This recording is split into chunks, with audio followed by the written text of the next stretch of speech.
नमस्कार, स्वागत है आपका बोलता हिमाचल पर। आज है 14 सितंबर 2024 और हिमाचल प्रदेश से जुड़ी हुई आज की बड़ी खबरों की जानकारी अपडेट्स हम आपके लिए लेकर आए हैं। हमेशा की तरह आप इस वीडियो को लाइक कर दीजिएगा। चैनल पर नहीं जुड़े, चैनल को आप सब्सक्राइब जरूर करें। पेश है आज की सबसे बड़ी खबरें। पंचायती राज उपचुनावों के लिए 249 नामांकन, 16 को छंटनी, 18 सितंबर तक नाम वापसी। पंचायती राज संस्थाओं के उपचुनावों के लिए कुल 249 नामांकन हुए हैं। वार्ड सदस्य के लिए 162, उप प्रधान के लिए 48, प्रधान के लिए 26, पंचायत समिति सदस्य 3 और जिला परिषद सदस्य के लिए 10 नामांकन हुए हैं। 16 सितंबर को नामांकन पत्रों की छंटनी होगी। 18 सितंबर को नाम वापसी के बाद चिन्ह आवंटित कर दिए जाएंगे।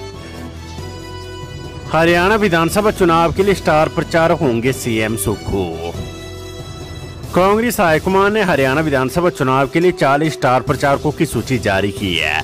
स्टार प्रचारकों की जारी सूची में मुख्यमंत्री ठाकुर सुखविंदर सिंह सुक्खू के साथ ही पूर्व केंद्रीय मंत्री आनंद शर्मा का नाम भी शामिल है। ऐसे में दोनों नेता आने वाले दिनों में हरियाणा में चुनावी प्रचार करते नजर आएंगे। बारिश के दौरान केमिकल युक्त पानी छोड़ने पर शैम्पू उद्योग का कटा बिजली कनेक्शन है। औद्योगिक शहर बद्दी में स्थित शैम्पू यूनिट डाबर इंडिया का बिजली कनेक्शन विभाग ने शुक्रवार को काट दिया है। ये गाज बिजली विभाग ने प्रदूषण नियंत्रण बोर्ड के दिशा निर्देशों के बाद उद्योग पर गिरी है। उद्योग के खिलाफ क्षेत्र के कुछ लोगों ने बारिश के दौरान केमिकल युक्त पानी छोड़ने की शिकायत की थी। मामला बारिश के दौरान गैस प्लांट बद्दी के पास नालियों में अचानक से हरे रंग का पानी बहने का है, जिसकी तुरंत प्रदूषण नियंत्रण बोर्ड के अधिकारियों ने जांच की। हिमाचल प्रदेश को बल्क ड्रग यूनिट की सौगात सौंपेंगे प्रधानमंत्री मोदी। नालागढ़ के तहत पलासड़ा में स्थापित बल्क ड्रग यूनिट किन्वन में अगले सप्ताह से एंटीबायोटिक दवाओं के लिए कच्चे माल एपीआई का उत्पादन शुरू हो जाएगा। इस बल्क ड्रग यूनिट का प्रधानमंत्री नरेंद्र मोदी 16 सितंबर को विधिवत उद्घाटन करेंगे। प्रधानमंत्री नरेंद्र मोदी वर्चुअली इस समारोह में शामिल होंगे। बता दें कि किन्वन प्राइवेट लिमिटेड ने प्रथम चरण में 460 करोड़ के निवेश से नालागढ़ के पलासड़ा में बल्क ड्रग यूनिट स्थापित की है। सेब सीजन ने पकड़ी रफ्तार, 1 करोड़ 13 लाख पेटियां पहुंची मार्केट। हिमाचल प्रदेश में जैसे जैसे सेब का सीजन रफ्तार पकड़ रहा है, वैसे वैसे मार्केट में इसका दाम भी अच्छा मिल रहा है। हालांकि इस बार क्वालिटी उतनी ज्यादा अच्छी नहीं है, मगर दाम में गिरावट नहीं आई है, क्योंकि सेब इस बार कम है। अभी तक के आंकड़ों की बात करें तो मंडियों में 1 करोड़ 13 लाख सेब पेटियां पहुंच गई है। इसमें भी 84,000 पेटियां प्रदेश से बाहर गई है। प्रदेश से बाहर की मंडियों में हिमाचल सेब को अच्छा दाम मिल रहा है और इसकी आमद से वहाँ के आढ़ती भी खुश है। बागवान लगातार भारी मंडियों में जा रहे, मगर हिमाचल की मंडियों में भी इसी तरह की स्थिति है, जहां पर भी सेब का अच्छा दाम मिल रहा है। बोरेंज की महिला टास्क वर्कर ने शिक्षक पर लगाए छेड़छाड़ के आरोप, मामला दर्ज है। हमीरपुर जिले के बोरेंज क्षेत्र की एक महिला टास्क वर्कर ने एक शिक्षक पर उससे छेड़छाड़ करने और जान से मारने की धमकी देने के आरोप लगाए हैं। पीड़ित महिला ने इसकी शिकायत थाना बोरेंज में दर्ज करवाई है। मामला दर्ज कर पुलिस छानबीन में जुट गई है। पुलिस से मिली जानकारी के मुताबिक शिकायतकर्ता महिला ने शिकायत में दर्ज करवाया कि वे मल्टीटास्क वर्कर के तौर पर एक स्कूल में कार्यरत है। उसने बताया कि उस स्कूल के एक शिक्षक द्वारा उसे तंग किया जा रहा है। महिला ने पुलिस को शिकायत देकर न्याय की गुहार लगाई है। महिला की शिकायत पर पुलिस ने मामला दर्ज कर कार्रवाई शुरू कर दी है। हिमाचल प्रदेश में रह रहे 1,42,000 प्रवासी, जुलाई महीने तक हुए सर्वे में खुलासा।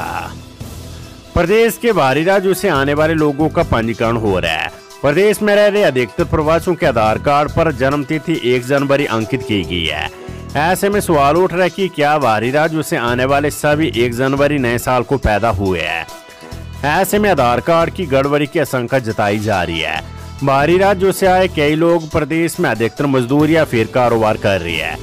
इसके अलावा कई प्रवासी ग्रामीण क्षेत्रों में घूम घूम कर कपड़े बेचने और सब्जी बेचने का काम भी कर रहे हैं। प्रदेश में रह रहे प्रवासी लोग विभिन्न तरह के काम कर रहे हैं। इसके अलावा कई लोग बाहरी राज्यों से आकर साधुओं के रूप में लोगों से भिक्षा मांग रहे हैं। अधिकतर लोगों का नाम आधार कार्ड पर कुछ और है, लेकिन बुलाने का नाम कुछ और है। ऐसे में कई लोग अपनी पहचान भी छुपा रहे हैं। प्रदेश के विभिन्न पुलिस थानों में किए गए प्रवासी लोगों के पंजीकरण के अनुसार हिमाचल प्रदेश में जुलाई 2024 तक बाहरी राज्यों के 1,42,093 लोग रह रहे हैं। प्रदेश में सबसे अधिक उत्तर प्रदेश के 57,443 प्रवासी लोग रह रहे हैं, जिसमें जम्मू कश्मीर के 5,614, उत्तर प्रदेश के 57,443, बिहार के 34,243, नेपाल के 12,134, झारखंड के 3,853 लोग रह रहे हैं। इसके अलावा 28,806 प्रवासी अन्य राज्यों से आकर हिमाचल में रह रहे हैं। शिमला के बाद मंडी में कांग्रेस का तानाशाही पूर्ण रवैया जारी, अनुराग ठाकुर है। पूर्व केंद्रीय मंत्री एवं सांसद अनुराग ठाकुर ने शिमला के बाद मंडी में शांतिपूर्ण प्रदर्शन कर रहे लोगों पर तानाशाही पूर्ण रवैया अपनाने का आरोप लगाया है। उन्होंने आरोप लगाया कि कांग्रेस पार्टी तानाशाही मानसिकता से बाहर नहीं आ पा रही है। अनुराग ठाकुर ने जारी बयान में कहा है कि कांग्रेस सरकार की तरफ से शांतिपूर्ण प्रदर्शनों पर लाठीचार्ज, वाटर कैनन का प्रयोग और प्रदर्शनकारियों को जेल भेजना आम बात है। उन्होंने कहा कि संजौली में जनाक्रोश व व्यापारियों के व्यापक रोष के बाद भी कांग्रेस सरकार की आंखें नहीं खोली है। खबर एचक्यू से कंपार्टमेंट क्लियर न करने वालों को सुनहरा मौका। हिमाचल प्रदेश विश्वविद्यालय ने ऐसे छात्र जो 3 बार की चांस में भी कंपार्टमेंट नहीं तोड़ पाए हैं, उन्हें एचक्यू ने एक और मौका दिया है। इन छात्रों को अक्टूबर माह में परीक्षा में दोबारा बैठने का मौका दिया जाएगा। बीए, बीएससी, बीकॉम और शास्त्री फर्स्ट ईयर के छात्रों को ये मौका दिया गया है। इन छात्रों को इस चांस के लिए 10,000 फीस अदा करनी होगी। अक्टूबर में ये परीक्षा होगी। ऐसे में छात्रों के पास पिछली कक्षाओं को क्लियर करने का एक और मौका है। संजौली मस्जिद विवाद, पूर्व महापौर समेत 43 लोगों पर एफआईआर, पुलिस ने पथराव का वीडियो भी किया जारी। हिमाचल प्रदेश की राजधानी शिमला में संजौली मस्जिद विवाद मामले में धारा 163 लागू होने के बावजूद हजारों की संख्या में एकत्रित होकर प्रदर्शन करने पर पुलिस ने 4 एफआईआर दर्ज की है। पुलिस ने मामले में शिमला नगर निगम की पूर्व मेयर समेत 43 लोगों को आरोपी बनाया है। इन पर गैर कानूनी तरीके से प्रदर्शन करने, पुलिस कर्मियों पर हमला कर उन्हें घायल करने, विशेष समुदाय के खिलाफ लोगों को उकसाने का आरोप है। पुलिस ने संजौली बाजार में हुए प्रदर्शन के दौरान प्रदर्शनकारियों की ओर से की गई पत्थरबाजी का वीडियो भी जारी किया। इस आधार पर पुलिस पत्थरबाजी करने वालों की पहचान कर रही है। मुख्यमंत्री बोले, अवैध निर्माण किसी भी समुदाय का बर्दाश्त नहीं, कानून से ऊपर कोई नहीं। मुख्यमंत्री सुखविंदर सिंह सुक्खू ने कहा है कि अवैध निर्माण किसी भी समुदाय का बर्दाश्त नहीं किया जाएगा। प्रदेश में सभी धर्मों का सम्मान सर्वोपरि है, कानून से ऊपर कोई भी नहीं है। प्रदेश में कुछ दिनों से मस्जिद के अवैध निर्माण को लेकर जारी संघर्ष के बीच मुख्यमंत्री ने शुक्रवार को सचिवालय में सर्वदलीय बैठक की अध्यक्षता की। बैठक में स्ट्रीट वेंडर्स के लिए संयुक्त समिति के गठन का प्रस्ताव पारित किया गया है। समिति पूरे प्रदेश में स्ट्रीट वेंडर्स के लिए नीति बनाने का काम करेगी। कमेटी का गठन जल्द किया जाएगा। विश्व हिंदू परिषद ने देवभूमि संघर्ष समिति के समर्थन में किया हिमाचल बंद का ऐलान। संजौली मस्जिद में अवैध निर्माण मामले को लेकर प्रदर्शनकारियों पर हुए लाठीचार्ज के विरोध में 14 सितंबर को हिमाचल प्रदेश में देवभूमि संघर्ष समिति के समर्थन में विश्व हिंदू परिषद ने प्रदेश में बंद का ऐलान किया है। शनिवार को 12 बजे तक सभी प्रकार की दुकानें बंद रखने का आह्वान विश्व हिंदू परिषद ने किया है। संजौली में मस्जिद के अवैध निर्माण और प्रदर्शनकारियों पर पुलिस द्वारा किए गए लाठीचार्ज की विश्व हिंदू परिषद ने कड़ी निंदा की है। सुबह 10 से 12 बजे तक दुकानें बंद रहेगी। विश्व हिंदू परिषद ने प्रदेश के सभी कारोबारियों से इसमें से होकर हिंदू एकता का परिचय देने की मांग की है। उधर शिमला व्यापार मंडल ने विश्व हिंदू परिषद के बंद के ऐलान से किनारा कर लिया है। व्यापार मंडल ने शनिवार को दुकानें बंद करने से इनकार कर दिया है। व्यापार मंडल के अध्यक्ष संजीव ठाकुर ने कहा कि शिमला व्यापार मंडल इस बंद में शामिल नहीं होगा। शहर के सभी बाजार और दुकानें खुली रहेगी। व्यापार मंडल अवैध मस्जिद निर्माण मामले और लाठीचार्ज के विरोध में बीते दिन प्रदर्शन कर चुका है। बेमौसमी बारिश ने बढ़ाई बागवानों की चिंता, सेब पर पड़ रहे काले धब्बे, उड़ान भी रोका। हिमाचल प्रदेश में पिछले कुछ अरसे से हो रही बेमौसमी बारिश से सेब पर काले धब्बे पड़ रहे हैं। इससे सेब की गुणवत्ता पर असर पड़ रहा है। साथ ही लगातार बारिश के कारण सेब का तुड़ान भी रुका हुआ है। इससे बागवानों को नुकसान उठाना पड़ रहा है। राज्य में पिछले साल से बागवानों को नुकसान उठाना पड़ रहा है और अब बारिश ने बागवानों की परेशानी बढ़ा दी है। कमेटी के बाद अब वक्फ बोर्ड भी अवैध निर्माण गिराने के लिए तैयार, सशक्त दी सहमति। राजधानी की संजौली मस्जिद में हुए अवैध निर्माण को गिराने के लिए मस्जिद कमेटी के बाद अब वक्फ बोर्ड भी तैयार हो गया है। बोर्ड के स्टेट ऑफिसर कुतुबुद्दीन ने शुक्रवार को नगर निगम आयुक्त भूपेंद्र अत्री से मिलकर इस बारे में बोर्ड के लिए फैसले का पत्र सौंपा। इस मामले में एक दिन पहले वीरवार को मस्जिद कमेटी के अध्यक्ष मोहम्मद लतीफ और अन्य सदस्य नगर निगम आयुक्त से मिले थे। इन्होंने लिखित आवेदन दिया कि कमेटी मस्जिद में अवैध निर्माण को गिराने के लिए तैयार है। यदि नगर निगम इसे गिराने का आदेश देता है तो कमेटी खुद ये अवैध निर्माण तोड़ देगी। डीएलएड की 518 खाली सीटों के लिए 3,787 अभ्यर्थियों की दस्तावेजों की होगी अब जांच। हिमाचल प्रदेश स्कूल शिक्षा बोर्ड की ओर से 2 वर्षीय diploma in elementary education course सत्र 2024-26 के लिए सरकारी डाइट और निजी मान्यता प्राप्त शिक्षण संस्थानों के आवंटन की दूसरे चरण की प्रक्रिया 18 सितंबर से शुरू होगी। 20 सितंबर तक चलने वाली इस काउंसलिंग के लिए 3,787 अभ्यर्थियों को शॉर्ट लिस्ट किया गया है। इस दौरान सरकारी संस्थानों में 172, निजी संस्थानों में सब्सिडाइज की 168 और नॉन सब्सिडाइज की 178 सीटों को भरा जाना प्रस्तावित है। मंडी मस्जिद विवाद, गिराना पड़ेगा अवैध निर्माण, नगर निगम आयुक्त कोर्ट ने सुनाया फैसला।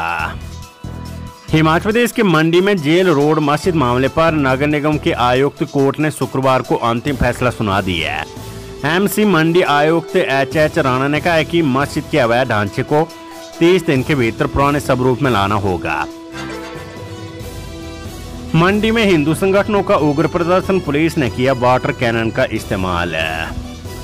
हिमाचल प्रदेश के मंडी जिला मुख्यालय के जेल रोड में बिना नक्शा पास करवाए मस्जिद में किए गए निर्माण कार्य के विरोध में मंडी शहर में हिंदू संगठन प्रदर्शन कर रहे हैं। हिंदू संगठनों ने शेरी मंच से शांतिपूर्ण धरना प्रदर्शन शुरू किया। मंच पर लोगों की ओर से जमकर नारेबाजी की गई। शांतिपूर्ण प्रदर्शन के बाद हिंदू संगठनों ने शेरी मंच से नारेबाजी करते हुए चौहाटा बाजार की तरफ रैली निकाली। इसके बाद स्कूल बाजार से जेल रोड की तरफ आते प्रदर्शन उग्र हो गया। बेकाबू प्रदर्शनकारियों को रोकने के लिए पुलिस ने वाटर कैनन का इस्तेमाल किया। नया स्कूल खोलने के लिए हिमाचल प्रदेश स्कूल शिक्षा बोर्ड में अक्टूबर से होगा आवेदन।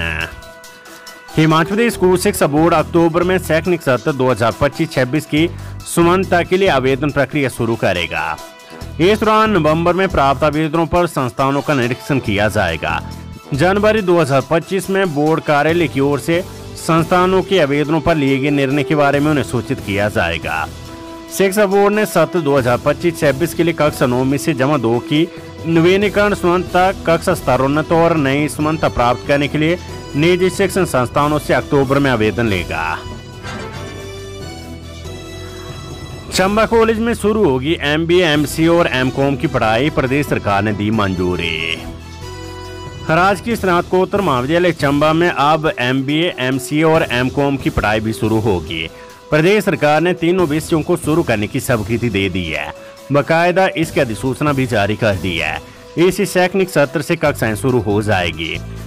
इससे जिले के युवाओं को घर द्वार उचित शिक्षा सुविधा उपलब्ध होगी। चंबा कॉलेज जिले का सबसे बड़ा शैक्षणिक संस्थान है। यहाँ पर मौजूदा समय में करीब 3,800 विद्यार्थी अध्ययनरत है। अब इन विद्यार्थियों को स्नातक की पढ़ाई पूरी करने के बाद MBA, MCA और MCOM करने के लिए जिले के बाहर नहीं जाना पड़ेगा। उन्हें चंबा में ये सुविधा उपलब्ध हो जाएगी। मुख्यमंत्री की अध्यक्षता में हुई सर्वदलीय बैठक, स्ट्रीट वेंडर्स के लिए संयुक्त समिति के गठन का प्रस्ताव पारित है।